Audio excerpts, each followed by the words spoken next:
బ్రహ్మానంద తీర్థ స్వామినే నమః. కాశీ విశాలాక్షి సమేత విశ్వనాథ స్వామినే నమః. విశ్వేశం మాధవండుండిం దండపాణించ భైరవం వందే కాశీం గుహాం గంగాం భవానీం మణికర్ణికాం. ఈరోజు ఒక విశేషమైనటువంటి పర్వదినము. అందరూ అనుకుంటుంటారు ఈరోజు బంగారం కొంటే చాలా మంచిది అని అనుకుంటారు. కానీ శాస్త్రం ఏం తెలుపుతుందంటే అక్షయ తృతీయ రోజు ఏది దానం చేసినా దానికి అక్షయముగా విశేషమైనటువంటి ఫలాన్ని పొందుతారు.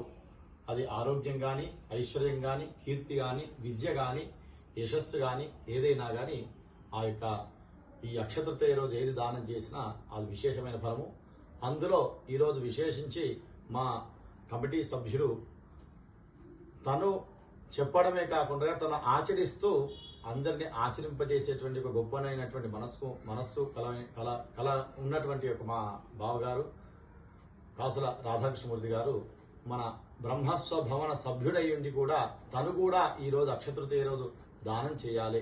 అక్కడ కాశీ బ్రహ్మస్వ భవనానికి ఈ రోజు వారు ఇతపూర్వం ఒక 5 లక్షలు వారు వాగ్దానం చేశారు.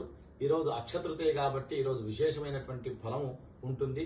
అందరికీ ఆదర్శంగా ఉండాలి నేను అనేటువంటి యొక్క ఉద్దేశంతో, సత్సంకల్పంతో ఈ రోజు వారి నాన్నగారి జ్ఞాపకార్థము ఈ రోజు 5 లక్షలు ఇతపూర్వము ప్రకటించారు. దాని నిమిత్తంలో ఈ రోజు 1,16,000 ఈ రోజు బ్రహ్మస్వభానాన్ని సమర్పించారు.